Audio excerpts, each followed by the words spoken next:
गुरुर्ब्रह्मा गुरुर्विष्णू गुरुर्देवो महेश्वरा गुरुर्साक्षात् परब्रह्म तस्मै श्री गुरुवे नमः तस्मै श्री गुरुवे नमः तस्मै श्री गुरुवे नमः। माँ पुष्प 3 पाठ 14। मेरे बीएड कॉलेज के भी शिक्षक बहुत अच्छे थे। वे कितने अच्छे थे ये मुझे तब पता चला जब वैसा अनुभव आया। बचपन से गणित के विषय में मैं कमज़ोर थी। बीएड करते समय मुझे लगा कि मुझे मेरे मन से इन हीन भावना को दूर करना चाहिए। मुझे 3 में कोई एक विषय चुनना था। Book keeping, library science, special statistics. साधारण तौर पर बीएससी वाले छात्र स्पेशल स्टैटिस्टिक्स लेते थे। मैंने प्राचार्य जी को बताया, सर मैं गणित विषय में बचपन से कमज़ोर रही हूँ, किंतु मैं चाहती हूँ कि मैं अपनी हीन भावना से मुक्त हो जाऊँ। सर क्या मैं स्पेशल स्टैटिस्टिक्स विषय चुन सकती हूँ? देखो बेटा, मैं एक शर्त पर तुम्हें अनुमति दे सकता हूँ। तुम्हें मैं रोज़ गृह कार्य दूंगा, तुम्हें वह करना होगा। जी सर, मैं अतिरिक्त गृह कार्य कर लूंगी सर। वैसे बेटा, विषय के चुनाव के लिए अनुमति की आवश्यकता नहीं थी, पर तुमने पूछा तो मैंने शर्त रख दी। हंसते हुए वे बोले, सर आप मेरे गुरु हैं, आप मेरे लिए जो भी सोचेंगे अच्छा ही सोचेंगे। सर होमवर्क लेने कब आऊँ? सर ने मुझे नियमित गृह कार्य दिया और मैंने भी समय निकालकर उसे पूरा किया। यदि कक्षा में कुछ समझ में नहीं आता तो वे समझा देते थे। यूनिवर्सिटी परीक्षा में मैंने इस विषय में कॉलेज में सबसे अधिक गुण पाए। इस तरह मेरी लघुता ग्रंथि दूर हुई। दादा अक्सर कहते थे, हम और प्रकृति एक ही है। हमें जो भी चाहिए वह प्रकृति में है और प्रार्थना, विश्वास तथा प्रयास से वह हमें सब कुछ देती है। यहाँ का यही रह जाता है, उसका अहंकार कैसा, और खो जाए तो अवसाद कैसा। संपूर्ण सृष्टि में जो भी ज्ञान है, आविष्कार है, जो प्रकट है या नहीं, सभी तक पहुंचने की क्षमता मस्तिष्क में है। हम प्रार्थना, विश्वास तथा प्रयास से अपने मस्तिष्क का वह भाग क्रियान्वित कर सकते हैं जो अब तक सुषुप्त अवस्था में था। जो व्यक्ति मस्तिष्क का जितना अधिक हिस्सा क्रियाशील कर पाता है वह उतना ही बुद्धिमान कहलाता है। मैं तुम्हें यह नहीं कहूँगा कि तुम बहुत बुद्धिमान बनो, पर यह आशा ज़रूर रखूँगा कि तुम जब कभी भी किसी भी क्षेत्र में स्वयं को कमज़ोर समझो तब यह शब्द याद कर लेना। तुम प्रयास करोगी और ज़रूर आवश्यकता अनुसार स्वयं को सशक्त बनाओगी। दादा की बातें सत्य साबित हुई। मैं भी अपने छात्रों में ऐसी ही आशा और उमंग की ज्योति जलाऊंगी। मैंने मन ही मन ऐसा निश्चय किया। दादा का और मेरा रिश्ता पिता पुत्री से अधिक गुरु शिष्य सा है, ऐसा मैं महसूस करती हूँ। मैंने उनसे कितनी ही बातें सीखी हैं। ये सारी बातें उन्होंने शब्दों में कब कही पता नहीं, कहीं भी है या भी नहीं वह भी पता नहीं, किंतु ये बातें, ये ज्ञान मैंने उनसे ही पाया है, यह निश्चित है। दादा और आई मेरे लिए मेरे रोल मॉडल है, मेरा आदर्श है। दोनों से मैंने बहुत कुछ सीखा है। जो भी सीखा उन्हें देखकर सीखा। प्रत्येक उपस्थिति में उनकी मजबूती, उनकी ईमानदारी, उनका परिश्रम और सबसे बड़ी विशेषता उनका हंसमुख स्वभाव। ऐसा नहीं कि दादा के हाथों में पिटी नहीं हूँ, मैं कई बार पिटी हूँ। मैं जब 7वीं या 8वीं कक्षा में पढ़ती थी तब एक बार रेखा गणित में हमें प्रमेय सीखकर याद कर आने को कहा था। मैं पुस्तक लेकर पढ़ने बैठी। दादा ने पूछा, क्या पढ़ रही हो? प्रमेय। तड़ाक, गाल पर करारा थप्पड़ पड़ा। थोड़ी देर बाद फिर वही प्रश्न पूछा। मैंने फिर कहा प्रमेय। तड़ाक। मुझे समझ में नहीं आ रहा था कि मैं तो पढ़ाई कर रही थी, फिर दादा ने मुझे क्यों मारा, पर पूछने की हिम्मत नहीं थी। थोड़ी देर बाद फिर से दादा ने पूछा, क्या पढ़ रही हो? तब मैंने कुछ नहीं कहा, केवल पुस्तक सामने रख दी। बेटा, पता नहीं मेरा चश्मा कहाँ है, तुम बताओ ना क्या पढ़ रही हो? नहीं, मैं नहीं बताऊंगी, बताने पर आप मुझे थप्पड़ मारते हो, मैंने रुआसी आवाज में कहा। लाओ, बिना चश्मे के पढ़ने की कोशिश करता हूँ। हाँ, तो तुम प्रमेय पढ़ रही हो। वही तो मैंने 2 बार कहा था, मैंने धीरे से कहा। अरे, इसी तरह का एक गंदी सी बीमारी का नाम है। मुझे लगा तुम वो बोल रही हो। ठीक है, हो जाती है कभी कोई गलतफहमी भी। ज्यादा लगी तो नहीं? देख, आज मैंने तेरी किताब बिना चश्मे के ही पढ़ ली। दादा, चश्मा तो आपने लगा रखा है।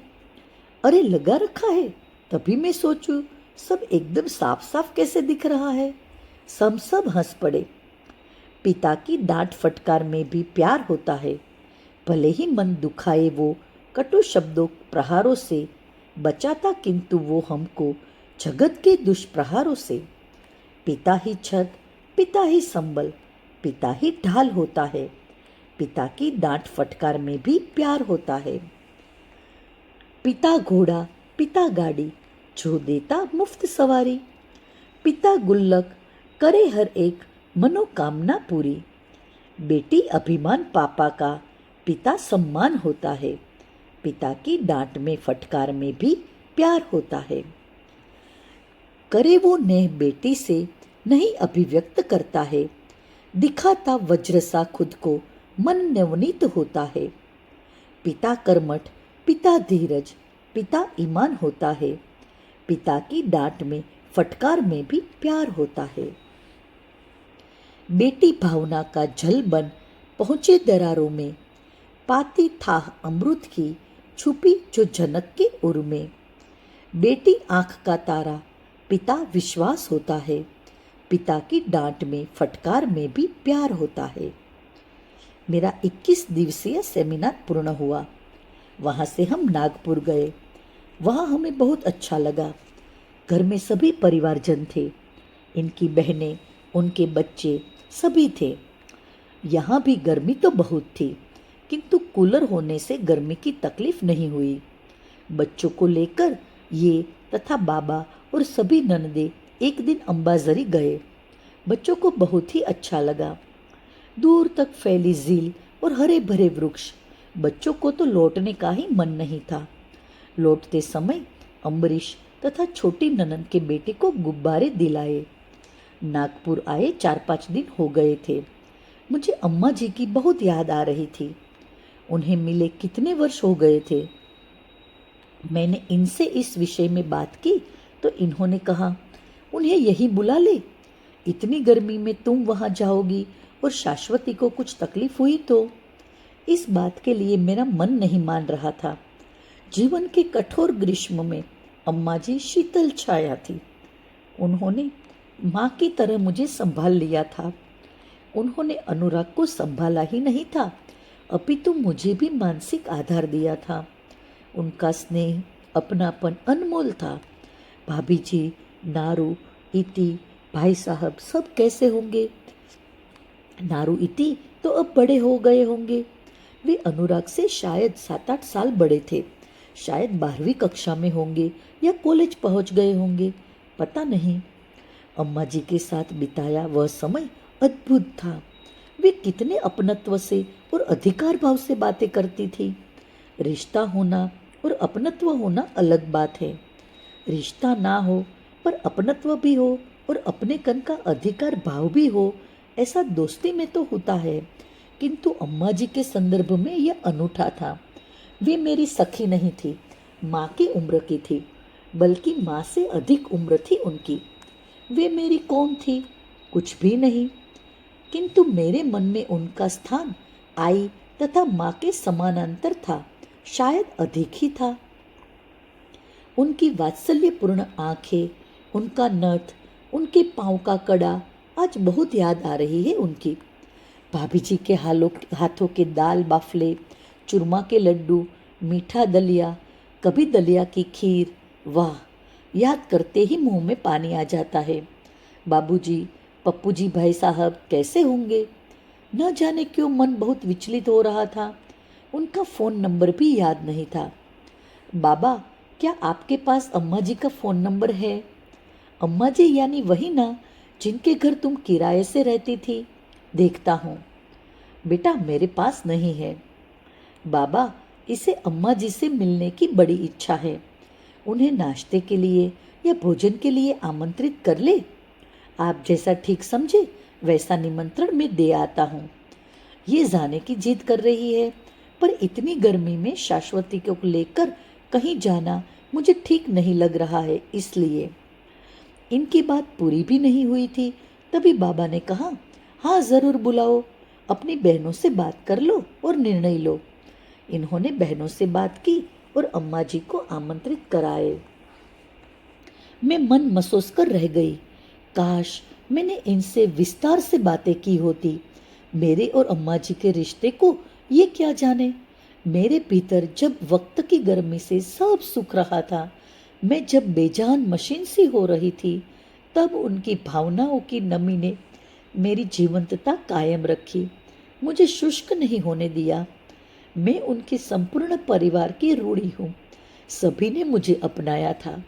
उन सभी के प्रोत्साहन तथा उनकी प्रार्थनाओं के कारण ही मुझे यह नौकरी मिली थी।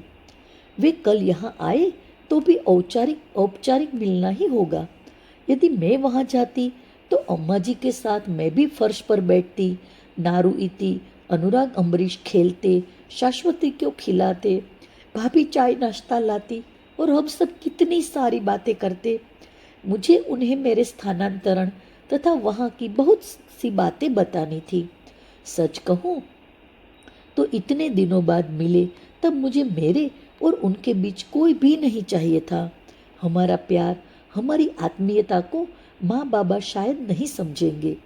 उनकी दृष्टि से हमारा रिश्ता केवल किराएदार और मकान मालिक का था। ठीक है, कल इतने समय बाद कम से कम देख तो सकेंगे एक दूजे को। ये सब कहना था इन्हें, पर कह ही नहीं पाई। दूसरे दिन सुबह नाश्ते के लिए उन्हें आमंत्रित किया था। वे सब आए थे। माँ बाबा ने अच्छे से गर्मजोशी से उनका स्वागत किया। नारू इति बड़े हो गए थे। नारू की तो हल्की मूछें भी आ गई थी। वह पप्पू भैया से भी ऊंचा हो गया था और इति भी सुंदर युवती हो चुकी थी। तेल लगाकर कसके बनी चोटी में अल्हड़ भोला रूप उसको एक अलग ही सौंदर्य प्रदान कर रहा था। उसका गौर वर्ण उसकी माँ जैसा यानी भाभी जैसा था, किंतु मीनाक्षी नयन और सुतवा नाक अम्मा जी जैसी थी। दोनों बच्चों ने पैर छूकर मुझे तथा सबको प्रणाम किया। मैंने अनुराग तथा अम्बरीश ने भी भैया, भाभी, अम्मा जी तथा बाबूजी के चरण स्पर्श किए। अम्मा जी ने मुझे सीने से लगा लिया और रो पड़ी। ये खुशी के आंसू थे। वे पूरे समय शांत ही रही। नाश्ते के साथ हल्का फुल्का संवाद हुआ। जाने से पूर्व अम्मा जी ने माँ का हाथ पकड़कर बहुत ही भावुक होते हुए कहा, बहुरिया को एक दो दिन के लिए हमारे घर भेजिए ना। क्या है ना, लंबा साथ रहा हमारा, अब थोड़ा पुरानी यादों का ताज़ा करने दीजिए। हम पूरा ख्याल रखेंगे, पर 2 दिनों के लिए भेजिए ना। माँ ने हाँ कहा, किंतु तीसरे दिन शाम की ट्रेन का हमारा रिजर्वेशन था, इसलिए एक दिन जाने की इजाज़त दे दी। पप्पू भैया ने कहा, मैं कल सुबह 6 बजे ले जाऊंगा और रात 9 साढ़े 9 तक वापस छोड़ दूंगा। चलेगा ना? हाँ। सुबह इतनी जल्दी? बाबा ने पूछा। हाँ, सुबह ठंड के समय परी गुड़िया को कष्ट नहीं होगा ना, इसलिए, पप्पू भैया ने कहा। कल सारा दिन अम्मा जी के साथ रहूंगी, सोचकर ही मन बल्लियों उछल रहा था। उस समय की यादें एक फिल्म की तरह मन में चल रही थी। उस घर में पहला दिन, गुरुदेव का आना, इनको ले जाना, घर लिपना, रंगोली बनाना, बच्चों की मस्ती, साक्षात्कार हेतु पत्र आना, नौकरी का नियुक्त पत्र आना। मन भी विचित्र होता है। समय जब वर्तमान में होता है, अर्थात जब सब घटित हो रहा होता है, तब उन घटनाओं का, परिस्थिति का उतना आनंद नहीं लेता जितना उसे याद करके लेता है। यादों की सुगंध से मन का हर कोना आज महक रहा था। वे सभी अवश्य ही किसी जन्म में मेरे कुछ रहे होंगे, तभी तो मन में उनके लिए इतना भाव है, लगाव है। अवश्य ही ऋणानुबंध भी होगा, तभी तो हम मिले होंगे। ऋणानुबंध जैसा सचमुच कुछ होता भी है या यूं ही कल्पना है?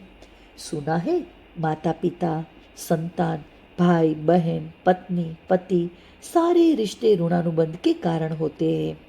यदि ऐसा है तो इन्होंने ऐसा क्यों कहा कि बच्चे अतिथि नहीं आमंत्रित होने चाहिए? यदि ऋणानुबंध से ही बच्चों का जन्म परिवार में होता है तो अतिथि क्या और आमंत्रित क्या? आएंगे वही जिनसे कुछ लेना देना बाकी है। नहीं, ऐसा नहीं है। तुम जो सोच रही हो वो अर्ध सत्य है। ऋणानुबंध के कारण आत्मा जन्म लेती है, किंतु तुम किसी विशेष आत्मा को, उच्च कोटि की आत्मा को जन्म देना चाहते हो और तुम्हारी आध्यात्मिक स्थिति भी उस योग्य हो तो तुम उसके माता पिता बन सकते हो। वह आत्मा जिसे किसी विशेष कार्य के लिए जन्म लेना था और तुमने उसकी सहायता की, उसके माता पिता बने। वह उच्च कोटि की आत्मा तुम्हें भी आध्यात्मिक प्रगति के मार्ग पर ले जाएगी, मोक्ष मार्ग पर अग्रसर करेगी। मेरी आंखें खुली तो मैं छत पर थी। संध्या के पश्चात अब अंधेरा हो रहा था। मुझे ऐसा प्रतीत हो रहा था मानो गहरी नींद से जागी थी। पर मैं बात किससे कर रही थी? फिर वही परिचित दिव्य सुगंध। मैंने दोनों हाथ जोड़कर प्रणाम किया। बहुत दिनों बाद यह सुगंध आई थी। एक लंबे अरसे से मैं भीड़ में थी। मैं छत पर कब आई, कैसे आई, पता नहीं। अरे शाश्वती, वह कहाँ है? वही नहीं, चलो नीचे आ जाओ, भोजन तैयार है और शाश्वती को भी भूख लगी है, ननद ने आवाज दी। तुम्हें कैसे पता चला कि मैं छत पर थी? कमाल है वहीनी, मैंने शाश्वती को गोद में लिया तभी आप छत पर गई थी, आपको याद नहीं? मैं मुस्कुरा दी। क्या कहती? तो इनका जन्म इस परिवार में ऋणानुबंध से हुआ होगा या माँ की आध्यात्मिक स्थिति के कारण, पता नहीं। ये अवश्य ही उच्च कोटि की आत्मा है।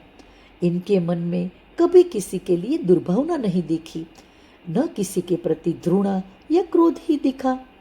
ये बचपन में मामा तथा मौसी, नाना नानी के साथ रहे तो उन सभी का, उनके बच्चों का, यानी अपने ममेरे मौसेरे भाई बहनों का भी बहुत ध्यान रखते हैं।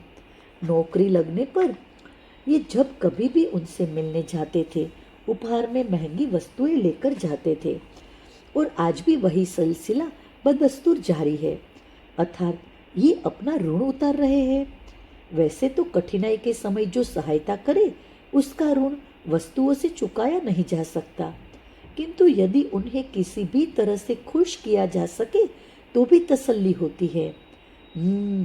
इसीलिए ये सभी को कुछ न कुछ देते ही रहते हैं। देना इनका स्वभाव बन चुका है। गुरुदेव ने बताया, उस नजरिए से देखे तो माँ बाबा और मौसी, इन तीनों का इनके जन्म तथा लालन पालन में बड़ा योगदान रहा है। तो इन तीनों की आध्यात्मिक प्रगति हेतु ये अवश्य प्रयास करेंगे। करेंगे क्या, ये प्रयास कर रहे हैं, किंतु क्या ये संभव हो सकेगा? बाबा तो अक्सर इनका मजाक उड़ाते हैं। चलो अच्छा है, आई धार्मिक है। धार्मिक से आध्यात्मिक होना शायद उनके लिए आसान हो। बेटा, तुम्हारी तबीयत तो ठीक है ना? तुम बहुत खोई खोई सी हो, क्या हुआ? माँ ने पूछा। नहीं, कुछ नहीं। 2 दिन बाद जाना है ना, इसलिए परेशान होगी। यहाँ हम सब हैं, वहाँ तो इसे अकेले ही सब कुछ संभालना पड़ेगा, यही सोचकर परेशान होगी, बाबा ने कहा।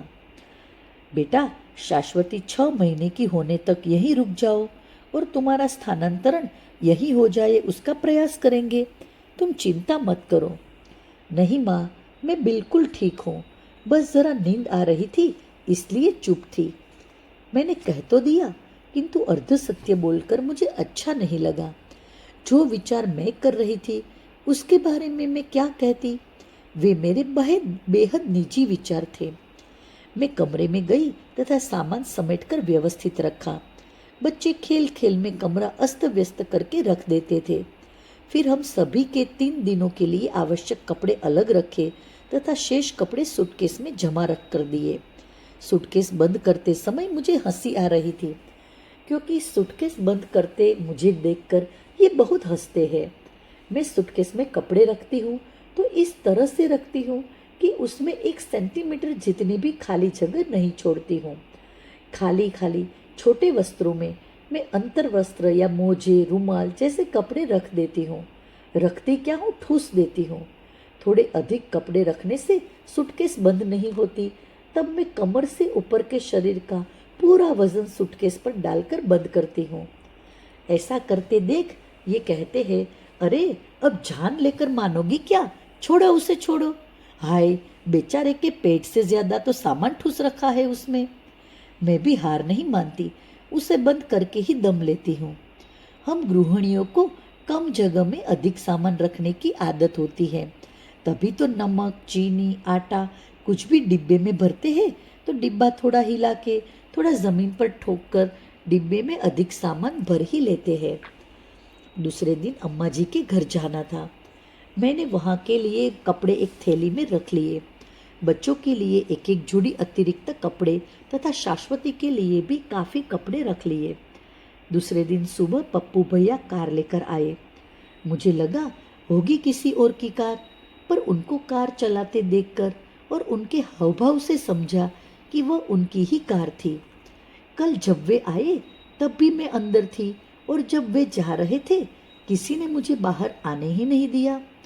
कल देखा होता तो पता चलता कार किसकी है, यानी भैया की है या नहीं। अम्बरीश, इधर उधर हाथ मत लगाना, खेलने दो उसे। उसके मामा की कार है तो समझो उसकी ही कार है। क्या हुआ, इतने चुप क्यों हो, कोई परेशानी है क्या? नहीं भैया, मैं सोच रही थी आपने कार कब ली होगी। चलो घर आ गया। मैंने तो पहचाना ही नहीं। ये रास्ता, यहाँ के घर सब बदल गया है। और अम्मा जी का घर कहाँ गया? 5 वर्ष में तो यहाँ का पूरा दृश्य ही बदल गया। यहाँ के वृक्ष, अम्मा जी की बगिया, वह ग्रामीण संस्कृति की झलक दिखता प्यारा सा घर, ये सब कहाँ गए? अब तो यहाँ दुकानें हैं। ये शायद बाबूजी के नाम से मिष्ठान भंडार है, और दूसरी ओर इलेक्ट्रिक सामान की दुकानें हैं। रास्ता भी काफी चौड़ा हो गया है। बुआ प्रणाम, इति ने शाश्वती का सामान लिया और आगे चलने लगी। मैं भी उसके पीछे चलने लगी। अनुराग ने अम्बरीश का हाथ थामा और मेरे पीछे चलने लगा। 2-3 सीढ़ियां चलकर दाहिनी ओर मुड़े तो लिफ्ट थी। हम लिफ्ट में गए। दरवाजा बंद करते ही अम्बरीश बोला, ये कार वाले मामा इतने छोटे घर में क्यों रहते हैं? तभी लिफ्ट हिली तो अम्बरीश चीखा, भूकंप आया। वह मेरे पांव से लिपट गया। जब तक लिफ्ट का दरवाजा नहीं खोला उसने मेरा पैर नहीं छोड़ा। जैसे ही लिफ्ट से बाहर निकले तो बोला, आई, यहाँ के भूकंप से तो सारा दृश्य ही बदल जाता है। पहले कैसा अंधेरा था, अब देखो दीवार हट गई और सुंदर वाले घर सामने आ गए। उसकी बातें सुनकर सभी हंस दिए। अम्मा जी, भाभी जी, नारू सभी फ्लैट के दरवाजे पर खड़े थे। भाभी जी ने थाली सामने की तो अम्मा जी ने पहले नजर उतारी, फिर कुमकुम तिलक किया, आरती उतारी, फिर घर में भीतर बुलाया। यह कमरा भारतीय तरीके से सजाया था। भारतीय बैठक व्यवस्था, कोने में एक बड़ा सा मिट्टी का ऊंट, लोड तकियों से सजी बैठक, उनके चटक शोक रंगों के गिलाफ व चादरें, दीवार पर भारतीय कशिकादारी से तैयार की गई बड़ी सी फ्रेम उनके वैभव का बखान कर रही थी। हम वहां बैठे। भाभी जी के स्थान पर इति चाय व बिस्कुट लेकर आई। न जाने क्यों मैं सहज नहीं हो पा रही थी। तभी अम्मा जी बोली, बिटिया चाय ठंडी हो जाएगी, पी लो। अरे परी बिटिया तुम्हारी गोद में ही है, इसे यहीं सुला दो। मैंने उसे वहां सुला तो दिया, पर दिल धड़क रहा था। वैसे तो मैंने बिस्तर गीला न हो ऐसी तैयारी से ही सुलाया था, पर भारतीय बैठक थी। यहाँ यदि अम्बरीश ने दौड़ भाग की तो शाश्वती पर गिर सकता है। यहाँ इतनी महंगी वस्तुएं हैं, कुछ तोड़ दिया तो, कहीं चाय गिराकर दाग लगाए तो। क्या बात है मैडम जी, बड़ी खोई खोई है आप। भाभी जी नजदीक आकर फर्श पर बैठकर मेरा हाथ पकड़ते हुए बोली, आप हमारी वो पहले वाली बाई जी नहीं लग रही। क्या हुआ, कोई परेशानी है का? नहीं भाभी, मैं सोच रही थी अम्बरीश एक क्रियाशील नटखट बच्चा है, कहीं कुछ तोड़ फोड़ न करे। बाई जी, आप उस सारी चिंता छोड़कर मजे से बतियाओ बस। बच्चन का है, इतनी नारू देख लेवेंगे। और अब तो अनुराग लल्ला भी काफी बड़े हो गए हैं। अनुराग, पहचाना हम कौन है? उसने गर्दन हिलाते हुए कहा, आप मामी हो ना? नारू भैया और इति दीदी की माँ है ना? अरे वाह, तुमने हमें इति की माँ कहा, बहुत अच्छा सिखाया है तुम्हारी आई ने। मेरे बच्चे हैं, मुंह की जुबान घिसती है अम्मा कहने में, मम्मी मम्मी करते रहते हैं। मम्मी बुआ के आते ही हमारी शिकायतें करना शुरू कर दिया। चलो अम्बरीश, अनुराग, मेरे कमरे में चलो, हम खेलेंगे। बच्चे इति के पीछे चले गए। भाभी के अपनत्व से मैं थोड़ी सहज हो गई थी। भाभी, आप नीचे क्यों बैठ गई, यहाँ साथ बैठिए ना। वे ऊपर बैठते हुए बोली, बाई जी सच कहे तो हमें तो अपने पुराने तौर तरीके, पुराना घर ही पसंद था। पर फिर आसपास बड़ी बड़ी इमारतें बन गई और फिर हवा धूप आना ही कम हो गया। आंगन में बैठने पर ऐसा लगता था मानो सड़क पर बैठे हो। फिर एक दिन घर की एक दीवार का छोटा हिस्सा ढह गया। तभी तुम्हारे भाई साहब और अम्मा जी ने मिलकर निर्णय लिया कि अब यहाँ भी इमारत बनवा लेंगे। बस फिर क्या था, बहु तेरे बिल्डर आए, तरह तरह का डिजाइन दिखाया, फिर ये इमारत बनाया। जमीन अपनी थी, इसलिए ऊपरी पूरी मंजिल अपनी है और नीचे 2 दुकानें भी अपनी हैं। चलो बिटिया सो ले रही है, तब तक घर तो देख लो। हर कमरा बहुत ही सुंदर सजाया है भाभी। क्या किसी इंटीरियर डिजाइनर से करवाया? नहीं, इति ने किया है सब। उसे बड़ा शौक है ये सब करने का। भाभी जी, आप ही से पाया होगा उसने यह गुण। याद है पुराने घर को आप कितने सुरुचिपूर्ण तरीके से लिपती थी और सारा घर ही आपने बहुत ही सुंदर सजाया था। गेहूं का भंडारण तो बहुत ही अद्भुत तरीके से करती थी आप। आपने जो ड्रम जैसा बनाया था, बड़ा सा था, वो जिस पर लकड़ी का ढक्कन था या लोहे का याद नहीं है, पर गेहूं साफ करके धूप दिखाकर ठंडा करके उसमें भरते थे। भर जाने पर उसका ढक्कन सील करते थे। जब भी गेहूं निकालने होते थे तब वो क्या कहते हैं उसे, गोमुख, हाँ वहां से निकालते थे और फिर गोमुख सील बंद कर देते थे। आपके गेहूं में कभी धुन नहीं लगी होगी क्योंकि उसे हवा भी नहीं लगती होगी। ड्रम जैसे भंडारण स्थान में गोमुख बनाने का ख्याल काय कहाँ से आया भाभी? हमारे गांव में तो घर घर में ऐसा ही रखते थे। गेहूं भरने पर नीम के सूखे पत्तों की भी एक परत रखते थे, उका धुन ना लगे इस वास्ते। तुम्हें सब याद है दीदी? भाई साहब भी आ गए। बातें करते करते बड़ा सा घर देखते थे देखते हम ये कहाँ आ गए। जमीन से इतनी ऊपर इतना सुंदर बगीचा, इसमें संतरे के पेड़, कड़ी पत्ता, नींबू के पेड़, फूलों के पौधे, यहाँ तक कि लॉन भी थी। बड़ी सी बालकनी के किनारे किनारे बड़े ड्रम को आधा काटकर उसमें संतरे के, नींबू तथा कड़ी पत्ते के पेड़ थे। फिर भीतर की ओर फूलों की क्यारी नुमा गमले, एक तरह थोड़ी सब्जियां भी थी और बीच में पूरी हरी भरी घास यानी लॉन थी। बालकनी के एक कोने में देशी झूला था। झूला 2-3 लोग बैठ सके उतना बड़ा था। झूले पर धूप नहीं थी। हम थोड़ी देर वहां बैठे बातें करते रहे। शाश्वती की आवाज सुनते ही मैं दौड़कर बैठक कक्ष में गई। उसने कपड़े गंदे किए थे, उसे बाथरूम में ले गई तथा कपड़े एक कोने में रखकर उसे गीले हाथ से साफ करने लगी। तभी भाभी जी गर्म पानी का नल खोलकर बोली, भले ही गर्मी के दिन हो, तुम्हें ठंडे पानी में ज्यादा हाथ मत डालो। शाश्वती को लगभग नहला दिया था क्योंकि उसके कपड़े वह स्वयं बहुत गंदी हो गई थी। उसे भाभी जी के हाथों में थमाकर मैं टट्टी वाले कपड़े की ओर गई तो भाभी जी अधिकार पूर्वक बोली, बाई जी आप हाथ धो लीजिए और अपनी बिटिया को लीजिए, पेट से इतना निकला है, अब इसे जोरदार भूख लगी होगी। चलिए जल्दी चलिए, हम रोते नहीं तो क्या हुआ, हमें भूख तो लगती ही है ना। भाभी जी 5 मिनट में हो जाएंगे कपड़े, प्लीज आप संभाल लो ना।